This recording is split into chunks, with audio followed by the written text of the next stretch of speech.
Assalamualaikum warahmatullahi wabarakatuh. Alhamdulillah.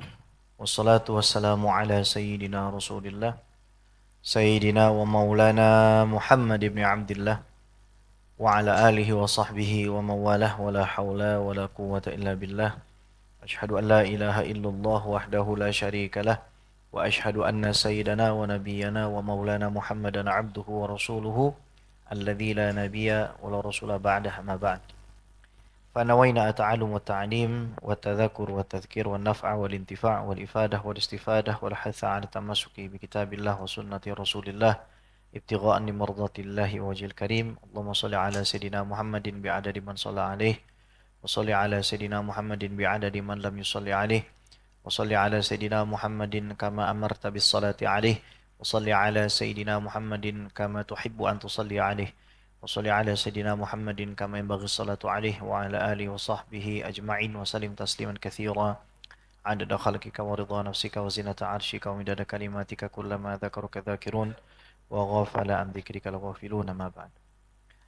Yang saya muliakan segenap asatizah dan juga pengurus Yayasan Al-Maghfirah, Masjid Al-Maghfirah PP Jam Sostek, Al-Ustaz Ahmad Nu'man, Bang Anwar dan tim semuanya, para jamaah yang kami hormati, kami muliakan, yang tidak bisa kami sebutkan satu persatu, namun tidak mengurangi ta'zim dan mahabbah kami.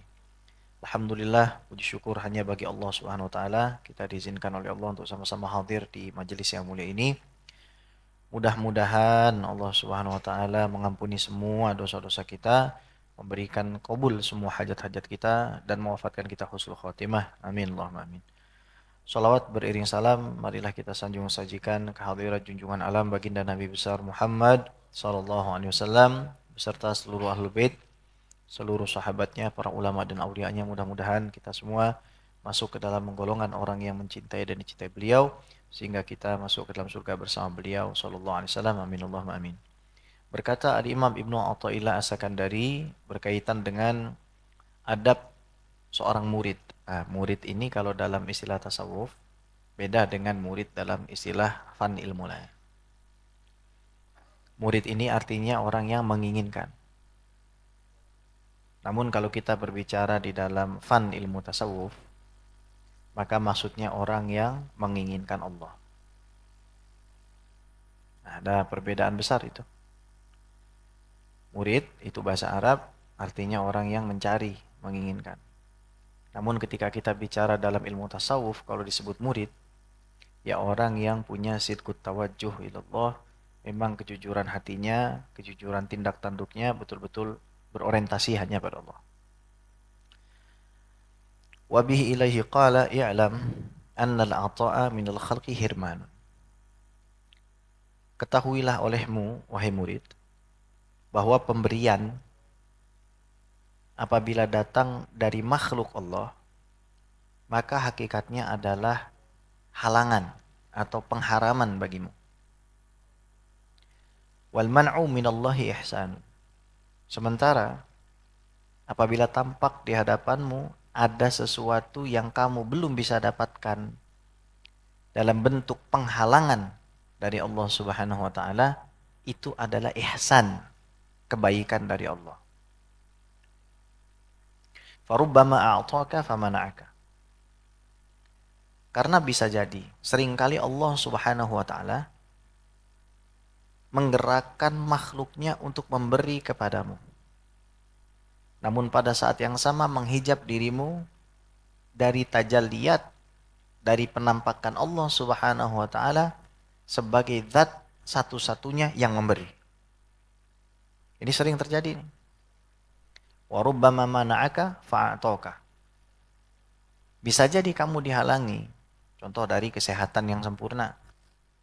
Kita sudah bicara 2 minggu lalu tentang keadaan kita nih, saya. Tapi hakikatnya Allah memberi sesuatu.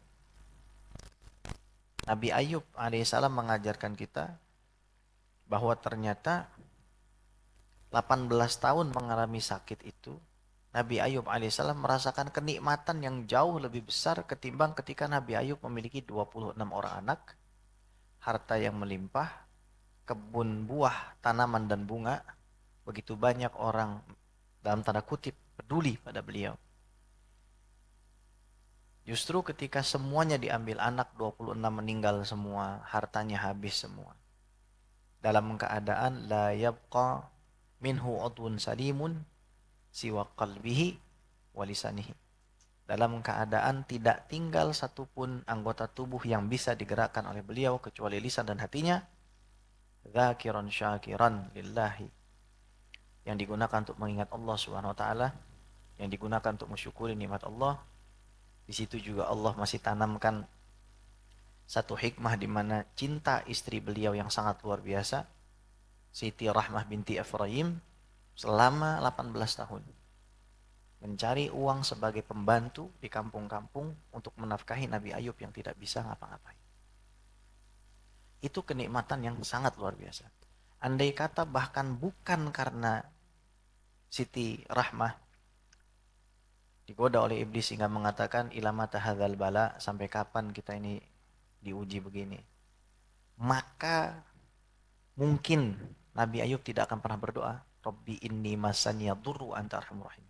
Karena doa itu backgroundnya setelah Siti Rahmah digoda oleh iblis. Ya, mungkin Nabi Ayub menikmati rasa sakitnya itu. Jangan kita, afwannya, kalau dalam tatanan orang normal ya, itu wajar-wajar saja kita melihat ada kenikmatan pada diri orang lain yang kadang-kadang membuat kita lupa sama kenikmatan diri sendiri itu.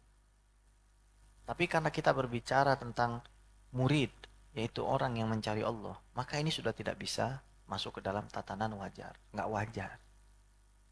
Seandainya istri kita yang mengatakan ilamata hadzal bala 18 tahun beliau cari uang, tentu saja itu normal.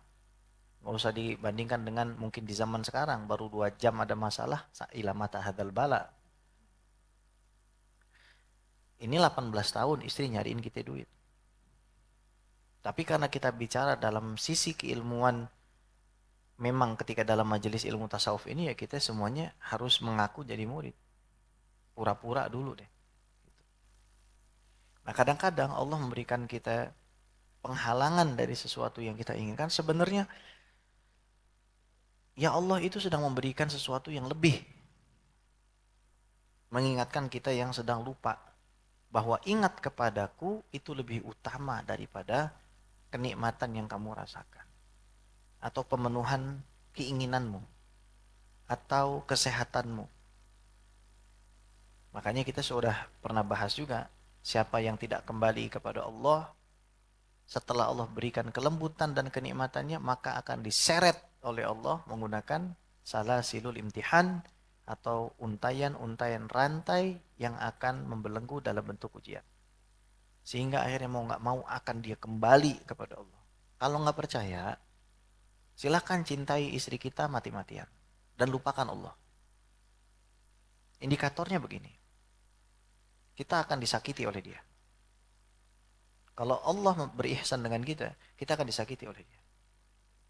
Kata Syekh Muhammad Mutawalli Sya'rawi, ada seorang hamba itu mencintai sesuatu, padahal sesuatu itu adalah sumber kesedihannya. Lalu oleh Allah Subhanahu wa taala dibikin sedih lagi. Kalau kamu mencintainya, ya udah cintai aja kesedihanmu. Kamu ulangi terus sampai akhirnya kamu kembali kepadaku, maka kamu tidak akan pernah bersedih lagi. Al-Imam Al-Ghazali di dalam Ayyuhal Walad mengingatkan kepada kita bahwa Allah Subhanahu wa taala itu berdialog dengan seorang hamba. Ini diri kita sendiri sebenarnya. Kamu memperbaiki penampilanmu di depan makhluk, padahal anta mahfufun bi ni'mati. Kamu itu dari ujung kepala sampai ujung kaki yang ngasih, yang ngurus saya. Wa anta ma aslahta qalbak li. Wa anta nadhirun ilaihi, muttali'un ilaihi fi kulli waqtin wahid. Dan aku sebagai Tuhanmu itu menyaksikan dirimu setiap saat. Tapi kok kamu malah memperbaiki untuk yang bahkan gak peduli sama kamu. Kita pakai baju bagus, orang hanya melihat sebentar. Tapi Allah pada saat kita gak berpakaian aja Allah melihat. Pada saat kita telanjang Allah melihat. Pada saat aib kita terbuka Allah melihat. Tapi kita lebih peduli kepada makhluk. Bagaimana kita hendak memberikan ya ayat Tuhan nafsu mutmainnah? Imam Ghazali melanjutkan begini. Jadi kamu itu sebenarnya kandang kambing atau sarang burung. Kalau kamu itu hanya sekedar kandang kambing, kambing itu keluar hanya untuk disembelih. Tapi kalau kamu buka sarang burung, dia akan terbang. Nah, kamu harus jadi yang kedua. Barulah kita bisa memaknai ya ayat Tuhan nafsul mutmainnah dipanggil sama Allah. Ayo jiwa yang tenang silakan keluar. Jadi kalau leher kita dikasih keramik sama titanium itu harga yang sangat murah. Dibandingkan perasaan kita hanya terikat kepada Allah Subhanahu wa taala. Tapi kalau cobaan itu juga nggak bisa membuat kita dekat sama Allah, nggak tahu lagi. Mungkin satu leher harus dikasih keramik. Dan orang yang cerdas itu orang yang mengambil pelajaran dari kisah orang lain. Dari kejadian yang menimpa orang lain. Dia tidak perlu sampai seperti itu. Maka khud masofa watruk makadar. Ambil bagusnya, tinggalin jeleknya. Dari setiap kejadian itu. Melihat orang yang mungkin auratnya terbuka. Alhamdulillah istri saya nggak begitu. Jangan alhamdulillah diliatin. Tobat. Sebelum matanya diambil. Dan jangan lupa kita punya tamu yang jangan diusir. Harusnya dijamu. Apa itu? Uban. Itu tamu. Imam Busiri sampaikan dalam burdah tuh. Kadang kita curiga Pak sama uban. Curiga sama dengkul. Yang udah mulai gelotekan kalau ruku. Curiga sama pundak yang udah mulai freezing. Udah mulai ngebeku. Mata udah mulai kabur. Itu sebenarnya itu tamu yang lebih harus Bapak muliakan daripada pujian orang. Kalau cuma dipuji orang itu bahaya. Orang kalau muji kita melalaikan daripada Allah Subhanahu wa taala dan dosa-dosa kita, itu orang sebenarnya musuh kita itu. Gak ada yang bisa nyelamatin. Lihat, keluarganya Nabi Ayub aja ninggalin. Anaknya meninggal, semuanya gak ada yang bisa nolong. Kita juga sama, Pak. Sebelum saya pergi tadi dakwah mana-mana, saya tinggalin tasbih bagi istri, saya bilang, tidak ada yang bisa menyelamatkan kamu. Bahkan saya dan anak kita tidak bisa. Ingat Allah. Baru saya tinggal. Kamu harus nabung sendiri. Kamu harus punya pundi-pundi harta kamu sendiri nanti di akhirat. Saya nggak bisa nolong kamu. Saya bilang begitu. Makanya Nabi mengatakan, Al-Kais man dana nafsahu wa amilah lima ba'dal maut wal ajis man ittaba'a nafsu hawaha wa tamanna 'ala Allah. Jadi orang yang lemah itu dia tertipu. Dalam kitab Asnaful Maghrurinya Al-Imam Al-Ghazali disampaikan, Pak. Ada orang ketipu gara-gara apa? Nggak kenal Allah. Ada orang ketipu gara-gara menganggap dirinya kenal Allah. Ada orang ketipu gara-gara dia nasabnya bagus, orang tuanya bagus. Ada orang ketipu gara-gara dia ngerasa punya ilmu. Ada orang ketipu gara-gara apa? Innallaha ghafurur rahim. Bayangin Pak, ketipu gara-gara ayat itu. Allah ini kan maha pengampun. Allah maha pengampun. Rahmati wasi'at kulli syai'. Tapi dia lupa setelahnya. Sa'aktubuha lilladzina yattaqun. Saya hanya mencatat rahmat saya buat orang yang takut dengan saya. Jadi caranya apa? Jangan turutin itu racun. Bihaitsu lam yadri an-nasama fid dasami. Karena nggak tahu racun itu disuntikinnya di mana kira-kira. Kalau kita makan daging, di lemak yang paling enak. Nggak percaya, tanya aja sama yang udah mati Pak. Kalau bisa jawab, tanya sama yang udah selesai. Nggak bisa kan? Jadi kalau kita bicara syariat, bicara fikih nih, kita bicara fisik, kita bicara akidah, kita bicara akal. Kita bicara siroh, kita bicara kehidupan. Tapi kalau kita bicara tasawuf, ini murni kita bicara Allah. Nah, mata fatahalaka babal fahmi fil man'i adal man'u ainul ato. Nah, ketika Allah buka dalam mata hati bapak-bapak, Sebuah pemahaman bahwa ketika aku melarangmu dari sesuatu, menghalangimu untuk mendapatkan sesuatu, maka di situ Bapak baru paham. Sebenarnya Allah sedang memberikan sesuatu yang luar biasa bagi saya.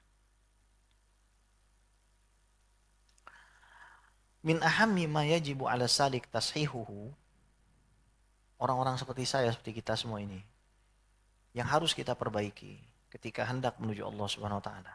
Ru'yatullahi azza wa jalla fil man'i wal ata. Yaitu memperbaiki pandangan kita kepada Allah Subhanahu wa taala di dalam istilah memberi dan menghalangi. Di dalam istilah memuliakan dan menghinakan. Di dalam istilah mengangkat dan menjatuhkan. Sekarang jujur, seringkali kita ketipu dengan ayat dan hadis. Wa may yattaqillaha yaj'al lahu makhraja. Akhirnya kita dikasih ke lapangan. Terus kita menganggap kita orang bertakwa. Padahal omong kosong. Saya nih. Omong kosong isinya. Nonsense. Kalam fadhi. Omong kosong. Oh, karena enggak. Harus takut. Sebelum saya tidur semalam, saya pandangi wajah anak saya. Lalu saya pandang wajah istri saya dan saya menangis. Lalu saya katakan, sungguh mataku tidak pantas melihat kepada kalian. Sungguh mata ini tidak pantas mendapatkan nikmat yang seperti ini. Mata yang sangat lalai kepada Allah, kepada Al-Quran, kepada hadis, kepada kitab, kepada ilmu agama. Mata yang sangat durhaka pada Allah, diberikan nikmat sangat luar biasa. Di situ saya takut.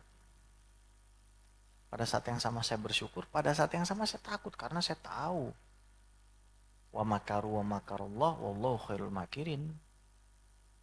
Allah itu kalau pengen menipu orang gampang.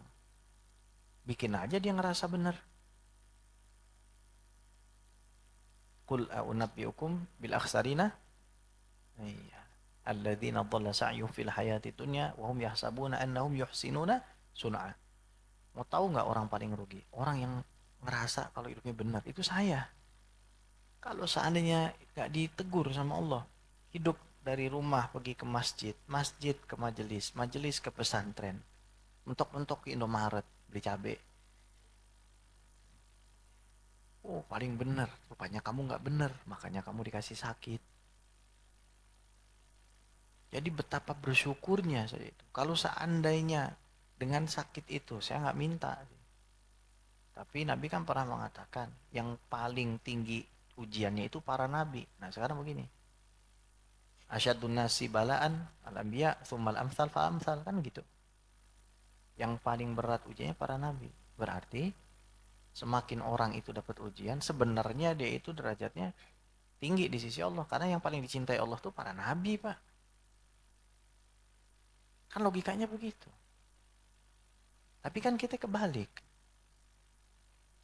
Kalau kita melihat orang yang mobilnya bagus, orang yang rumahnya bagus, sebagai orang yang disayang dan dicintai Allah.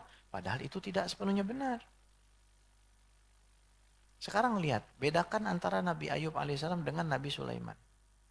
Nabi Sulaiman ujiannya bukan penyakit, Pak. Ujiannya ngurus negara, negara manusia, jin dan binatang. Itu bukan urusan kecil, saudara. Itu urusan sangat berat sekali. Sampai burung hudhud mau digoreng. Itu kan saking beban moral di dalam mengurusi sebuah negara itu susah. Tapi bayangkan Nabi Ayub alaihissalam, meskipun tidak diberikan hal seperti itu, diuji dengan rasa sakit. Masing-masing para nabi itu punya. Dan yang paling besar itu Nabi besar Muhammad SAW memikul rasa sakit di dalam hatinya ketika melihat umatnya itu nggak selamat. Ketika melihat ada orang nggak masuk agama Islam dan nggak ngerti sama Allah SWT, itu sedih Nabi Muhammad, bukannya senang. Dan itu secara simultan sampai sekarang beliau itu masih merasakan itu. Untungnya Allah ciptakan, Allah bersolawat, Allah menciptakan malaikat bersolawat, kita sebagai manusia bersolawat setiap detik pada Nabi besar Muhammad Sallallahu Alaihi Wasallam. Itu mekanisme yang hanya Allah Subhanahu Wa Taala yang tahu. Jadi kita harus memandang istilah ini dengan benar dulu. Gimana cara kita untuk bisa menilai? Ya, afwan, pertama jangan nilai orang. Berhenti dari nilai orang. Cukup kita nilai diri kita sendiri.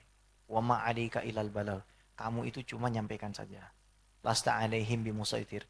Kamu bukan dominator di atas mereka. Kamu bukan orang yang menguasai mereka. Bahkan anak dan istri kita.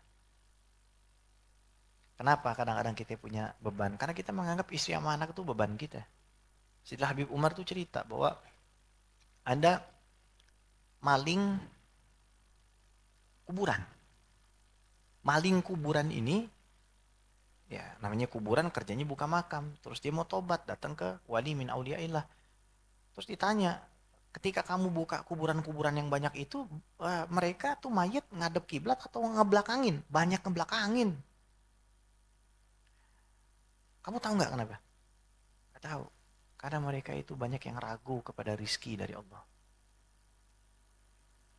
Takut besok nggak dikasih makan. Ya udah, kalau nggak dikasih emang kenapa? Suka-suka dia kan, dia yang buat. Jadi cara pandang kita itulah yang nanti akan membawa hati kita ke dalam sholat yang lebih khusyuk. Cara pandang kita dalam kehidupan yang lebih baik. Wa ru'yatul kamal fi kulli aqdarillahi azza wajal. Dan kesempurnaan itu harus kita saksikan pada saat kita menyaksikan diri kita, orang lain dalam keadaan sakit, menderita. Tapi syariat kudu jalan. Waktunya orang itu sedih, ya kita nangis. Waktunya orang itu senang, ya kita ketawa. Jangan waktu ada orang anaknya diambil, kita ketawa. Dengan alasan apa? Wah, itu kan hanya syariat. Hakikatnya kan semua kembali kepada, pakai ayat lagi, innalillahi. Nabi Muhammad, anaknya Siti Zainab meninggal, beliau nangis. Tapi bukan karena nggak percaya dengan takdir. Tapi karena syariat menganjurkan kita nangis. Saya bikin acara, disuruh sama atasan. Bikin acara, Habib, kita butuh ini, ada orang dari luar negeri datang, oke.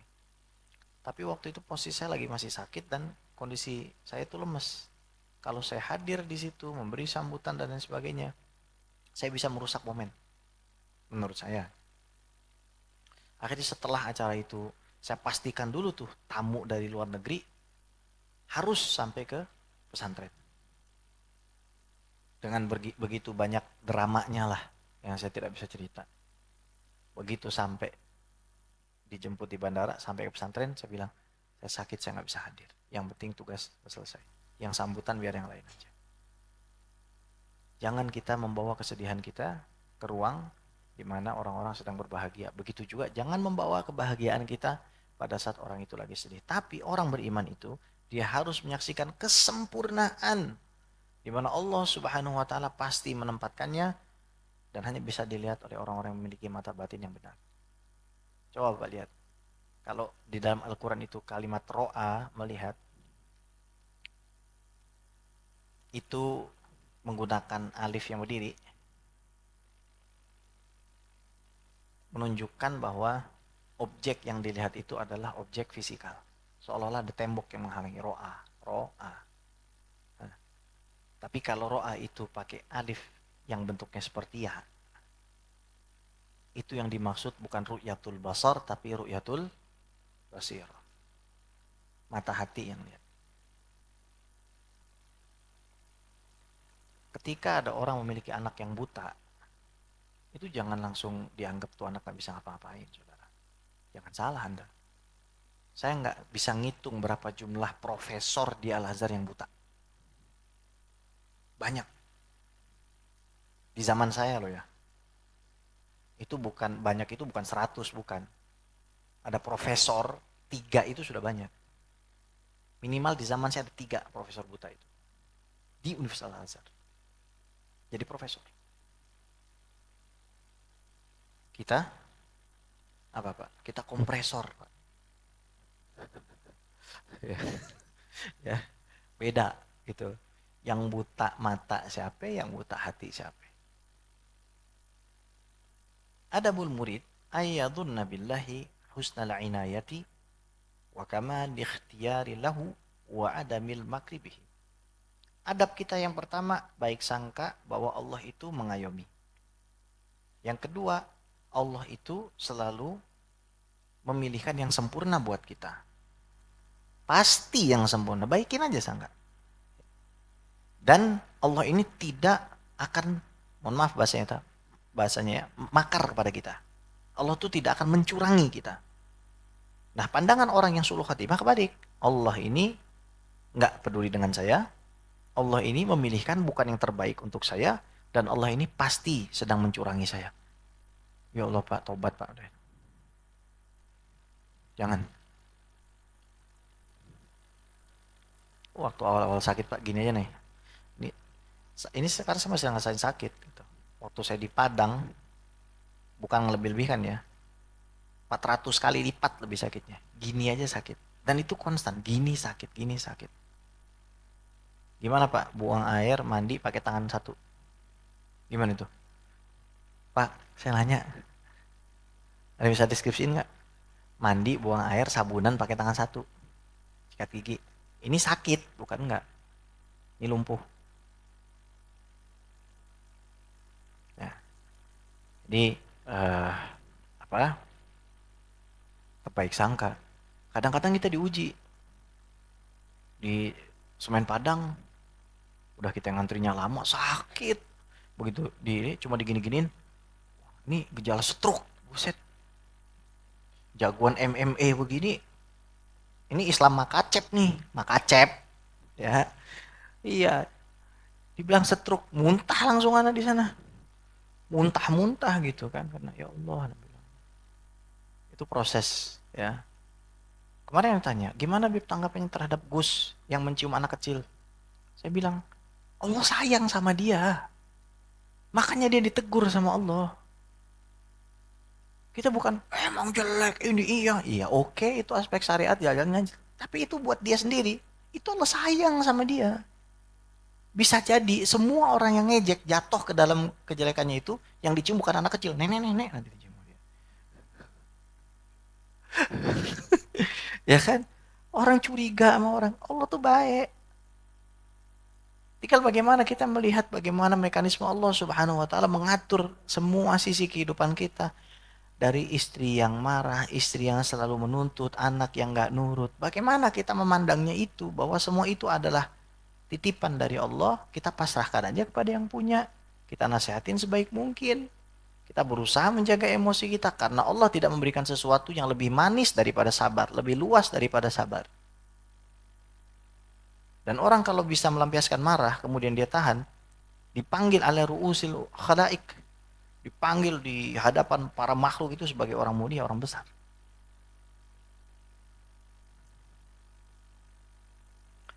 Wa nafsul murid tuwafiquhu daiman lil ata' wa la tuhibbul man'ah. Sementara nafsu kita, musuh kita, pengennya terus diturutin sama Allah. Pengennya terus diturutin. Pengen istri, dulu nggak punya istri, pengen istri satu Nu'man nih, satu Nu'man. Ya. Habis punya istri satu, pengen anak satu. Habis anak satu, pengen istri dua. Belum, akhirnya dikasih anak dua.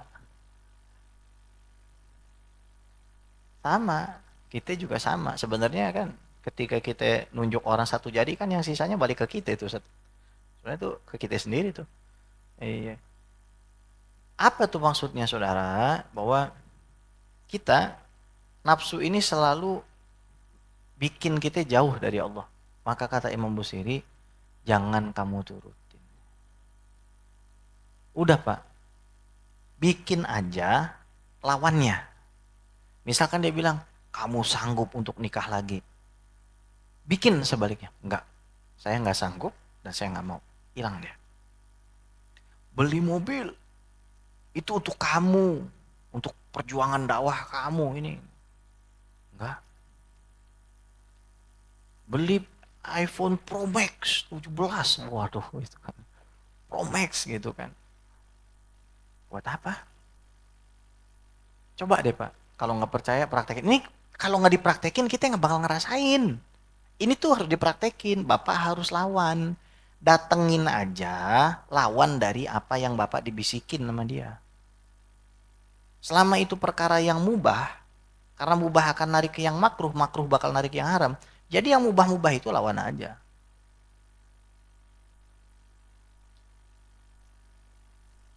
Minta sama Allah. Istikharah, apa ini baik apa enggak nih? Apa fungsinya? Kita timbang dengan akal karena kita makhluk yang berakal. Wala tuhibbul man'a walau ta'addabta la 'alimta anna dzalika anfa'laha.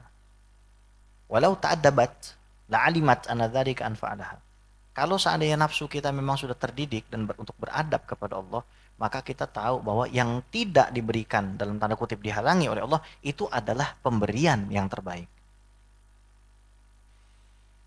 Beb, saya nikah sama perempuan yang galak, itu baik karena setiap hari kamu dapat pahala kesempatan untuk bersabar.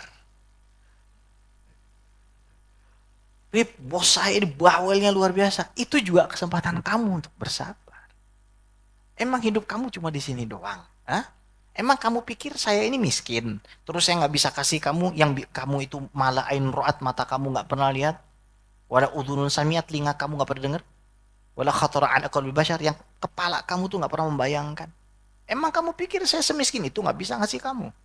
Terus kamu pikir saya di hidup ini cuma bikin kamu itu, mohon maaf ya, jadi ustadz kesana kesini saja, atau jadi pengurus masjid gitu-gitu aja. Terus kamu pikir saya nggak sanggup? Berarti kan kita yang salah.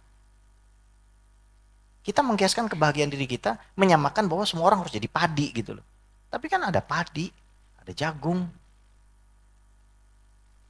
Kenapa kita nggak fokus sama diri kita sendiri? Nafsu. Wa idza busita li nafsil ata dhannat anna dzalika khairun laha. Nah, kalau dikasih kebaikan itu baik buat kita. Ini semua orang pernah, apalagi saya yang ngomong. Ya. Walau ta'addabat la'alimat anna dzalika khatarun 'adzim 'alaiha. Kalau dia tahu tuh nafsu, itu bahaya sebenarnya. Jadi aspek syariat, afwan ya, aspek syariat, kita jalanin aja. Kalau kita harus postingnya posting, kalau kita harus tampil ya tampil. Tapi hakikat itu Bapak kita yang pegang. Gimana cara ngukur hati kita itu dalam keadaan yang stabil? Kalau diambil kita senang, nah gitu. Kalau ada sesuatu diambil yang tadinya itu betul-betul kita cintai, kemudian diambil sama Allah, kita senang. Dan yang kedua, itu membawa kita ternyata lebih kencang ibadahnya kepada Allah SWT. Sebaliknya, kalau nafsu kita kuat, ada sesuatu diambil kita ngamuk, dan resort yang kita ambil adalah menjauhkan diri dari Allah SWT. Cari perempuan, cari minuman keras, temperamen. Itu karena nafsu. Nah, fakam min salikin mana'ahu Allah hududha nafsihi fatama bidzalika huduru qalbihi. Berapa banyak orang seperti kita dihalangi dari apa yang dalam tanda kutip kita anggap hak saya sebagai seorang berhak mendapatkan istri yang begini-begini. Mau sampai kapan Pak? Nggak bakalan dapet. Akan semakin kita disakitin. Kenapa? Karena Allah mau kita jadi orang yang orientasinya kepada dirinya. Bukan karena Allah jahat. Kadang pertanyaan jamaah tuh gitu. Kan saya udah doa Bib ini. Loh, kamu ini gimana di dalam memahaminya ini? Allah sudah memberi kamu sesuatu yang jauh lebih baik. Yaitu apa? Peluang bagi kamu untuk mendapatkan surganya Allah. Kamu malah milih seorang yang belum tentu mau menolong kamu di hari kiamat. Ini pentingnya kita belajar ilmu agama supaya tahu. Tapi kan kita jadi antipati. Enggak, salah Anda. Yang paling bawel, yang paling berisik, yang paling gerak cepat, itu orang yang pandangannya itu adalah melihat kematian. Di dalam urusan dunia. Dia akan cepat di dalam bekerja, dia akan presisi karena tahu waktunya itu adalah sebentar. Sementara orang yang menganggap dirinya itu nggak kenapa-napa, ya udah dia nongkrong, rokok di belakang Al-Maghfirah. Astagfirullahaladzim, gue harus minta maaf nih ke belakang nih. Astagfirullahaladzim. Bercanda bang, bercanda aja ya. Ya. Tapi kalau kita nongkrong di kafe, 1 jam kita baca Sallallahu Alaihi Muhammad dapat 1.000. 10.000 dosa kita diampunin. Itu kalau nggak ikhlas. Kalau ikhlas kan kita nggak tahu. Kalau ikhlas kita nggak tahu berapa yang diampunin sama Allah. Itu nggak ikhlas. Jadi setelah saya pikir-pikir, ya, udah sebatas ngejalanin syariat aja. Kalau jujur, kalau misalkan dibolehin meninggal mah meninggal aja asalkan husnul khotimah kan begitu aja. Kata Syekh Mutawalli Sya'rawi ini, Kamu tahu nggak bahwa di dunia ini nggak ada kenikmatan yang sempurna? Tapi maukah kamu kuberitahu apa yang bisa membuat hidupmu sempurna? Ridhomu kepada apa yang kamu miliki, itulah yang akan menyempurnakan sesuatu yang belum kamu miliki.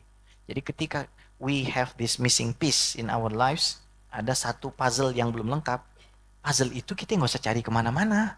Puzzle itu adalah apa? Kita senang dengan apa yang kita punya. Kita bahagia dengan apa yang kita dapatkan. Itu puzzle-nya.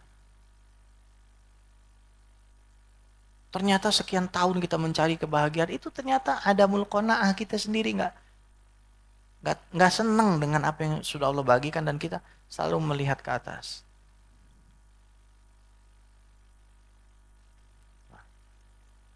Wa kam min sadikin muni'a qutal ajsadi fatamma lahu qutul arwahi. Banyak orang-orang seperti kita menahan haus dan lapar, kelaparan dan kehausan, akan tetapi makanan jiwanya itu selalu terpenuhi oleh Allah Subhanahu wa taala. Harun Ar-Rasyid itu pernah ketemu seorang gembel. Kata gembel, "Kamu tuh celaka, Khalifah. Kenapa kamu itu celaka? Kamu nggak bisa melihat kematianmu sendiri. Nasihati saya lagi. Akan kuberikan apa yang kamu mau. Katakan."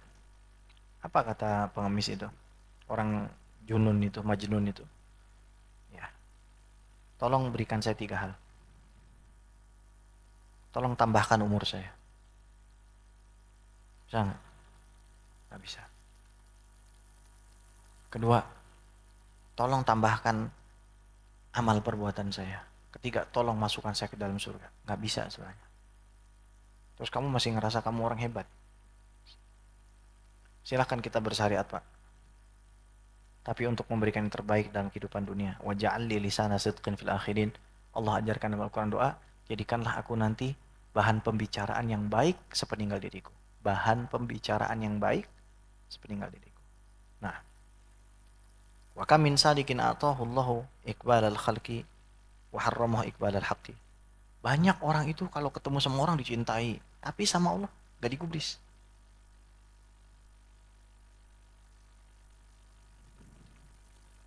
Wa kam min salikin atahu Allahul uluma wa manahu al-iqbala 'alal hayyil qayyum. Banyak orang punya ilmu tapi nggak punya Allah. Kerjanya debat. Afwan ya. Saya tuh akidah filsafat Al-Azhar. Isi semua dia diktat kampus saya itu semua dialektika semua. Semua debat. Tapi nggak ada gunanya semua itu. Bukan kata saya, Imam Ghazali yang bilang, apa faedah kamu belajar ilmu kalam selama bertahun-tahun itu apa? Bukan nggak ada faedahnya, ada. Iqamatul hujjah, isbatul haq, daf'u syubah. Itu. Menegakkan kebenaran dan menghancurkan kebatilan. Itu belajar ilmu tauhid begitu, debat. Tapi apa faedahnya kalau ternyata tidak membuat diri kita itu dekat kepada Allah? Man lam yazdad hudan bi ziyadatil ilm, man yazdadu ilman wa lam yazdad bi hudan lam yazdad illa bu'dan. Kalau nambah ilmu, pengajian udah kayak minum obat, seminggu 5 kali, sehari kadang ada yang 3 kali, tapi nggak tambah dekat dengan Allah. Dekat dengan Allah itu ya ibadah kita nggak ditunda-tunda, sholat kita nggak ditunda-tunda, sedekah kita nggak ditunda, mulai puasa. Makanya Imam Al-Busiri itu, Burdah itu curhatan beliau, Pak. Beliau itu menderita gitu loh. Dikasih penyakit, justru malah tambah dekat dengan Allah. Sebelumnya sehat. Semua syairnya, karena beliau ahli syair, dipakai untuk muji penguasa. Itu membuat mata beliau itu menangis. Membuat mata beliau itu bercucuran air mata. Kenapa saya dulu kayak begini? Akhirnya dikasih sakit sampai tubuhnya itu nggak bisa ngapa-ngapain. Bikin syair pujian kepada Rasulullah SAW dalam qasidah burdah. Maka disebut juga qasidah bur'ah. Sehingga akhirnya beliau sembuh. Dan ternyata rasa sakit yang diderita beliau itu membuat diri beliau dikenang sampai sekarang. Seandainya beliau nggak sakit, beliau nggak bikin burdah. Seandainya beliau nggak bikin burdah, nggak ada orang baca burdah. Sekarang bagaimana kita melihat, dalam tanda kutip, kekurangan yang orang lihat pada diri kita? Gaji lo lebih sedikit dari gue. Gaji ente lebih ini. Ini sebuah kelebihan. Kenapa? Ya udah, lihat aja nanti kalau sudah meninggal. Jangan sampai kita udah kalah dalam urusan dunia, kalah juga dalam urusan akhirat. Kata Imam Busiri, curigalah kamu kepada lapar dan kenyang. Karena kadang lapar itu bisa lebih bahaya dari kenyang. Bukan cuma kenyang yang bahaya, lapar juga kadang bahaya. Faman ruziqal fahmu, faman ruziqal fahma 'anillahi azza wajal ra'a man Allahi idzan ihsana. Kalau kita dikasih pemahaman seperti ini, maka ngelihat penghalangan-penghalangan dari Allah itu adalah kebaikan. Walikulil khalqi, dan bagi semuanya. Fal ghafiluna liyatadzakkarun. Maka orang-orang yang lalai seperti saya, liyatadzakkaru, hendaknya mereka mulai ingat. Wasadikuna li'alla yanshaghilu. Dan orang-orang seperti kita yang sedang menuju Allah, jangan mau disibukkan dengan selain Allah. Wal wasiluna liyatawadhu. Dan orang yang sudah sampai, hendaknya dia tawadhu. Wala yu'jibu fayartaqu. Jangan takjub sama diri sendiri sehingga mereka naik di sisi Allah Subhanahu wa taala. Wa sallallahu ala sayyidina Muhammad wa ala alihi washabihi alhamdulillahirabbil alamin. Silakan kalau ada yang mau ditanyakan. Ila hadratin Nabi Sayyidina Muhammadin sallallahu alaihi wasallam. Bang Anwar mau nanya tuh kayaknya. Oh, udah gerak-gerak aja tangannya nih. Gimana Bang? Ayo Bang, tanya Bang. Ya.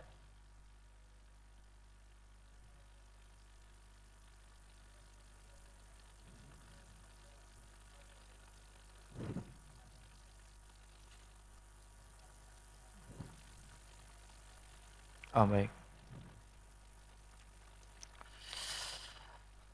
Ya, kita ini menjadikan mau level apa nih?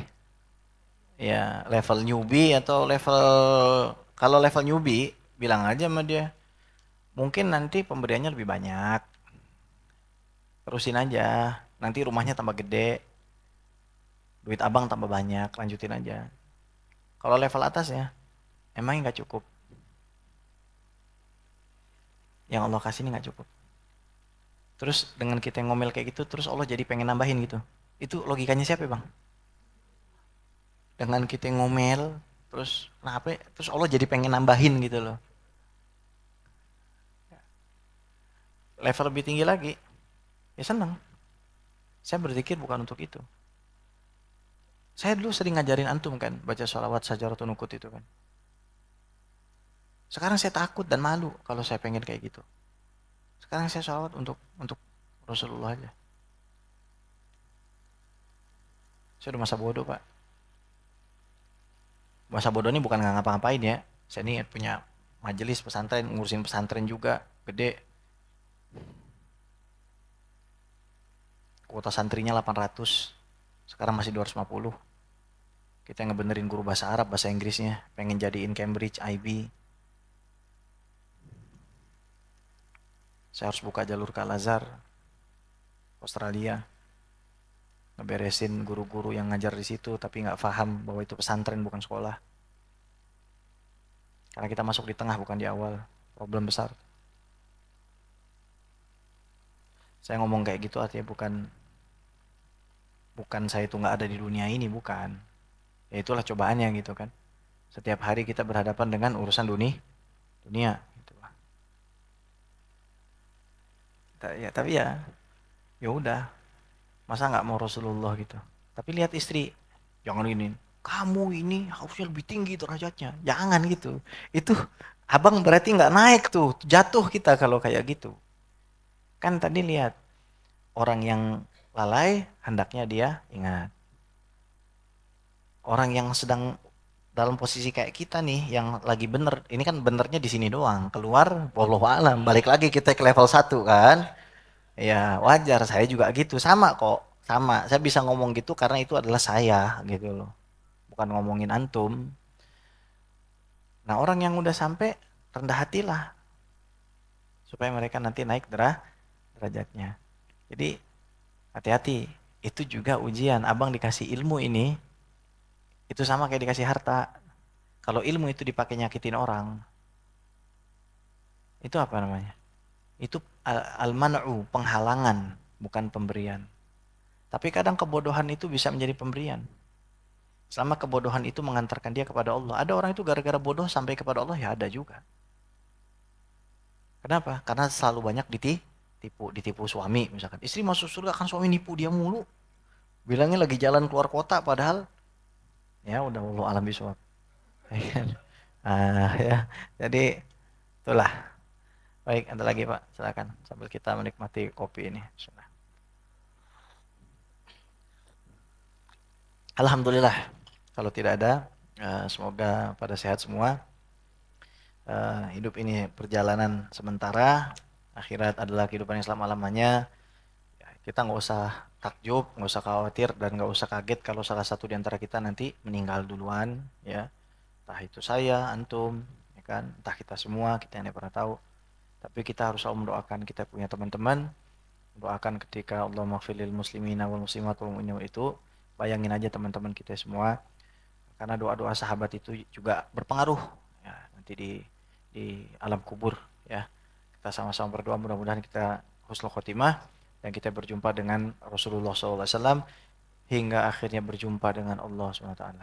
Ingat, man ahabba lika Allah, siapa orang suka mau ketemu sama Allah, pikirannya mati aja, bukan bunuh diri ya, pikirannya mau mati, pikirannya pokoknya saya harus matinya bagus gitu ya, maka Allah pun akan senang mau ketemu sama dia. Coba tolong kita sama-sama pahami ini makna ini. Orang yang mau ketemu saya, Allah senang, cinta banget pengen ketemu saya juga pengen ketemu dia. Itu akan membuat kita menjadi a man with no nonsense, laki-laki tanpa omong kosong. Karena banyak omong kosong di dunia ini. Perempuan, harta, jabatan, semua yang bisa melalaikan kita pujian orang, bahkan ilmu, hafalan Quran, hafalan hadis. Itu menipu banyak orang. Menipu banyak orang. Jangan sampai kita jadi orang yang tertipu. Rabbi fanfa'na bi barakatihim wahdinal husna bi hurmatihim wa amitna fi tariqatihim wal mu'afati minal fitani wa sallallahu ala sayyidina Muhammad wa ala alihi wa sahbihi ajma'in walhamdulillahirabbil alamin subhanakallahumma wa bihamdika asyhadu an la ilaha illa anta astaghfiruka wa atubu ilaik. Assalamualaikum warahmatullahi wabarakatuh.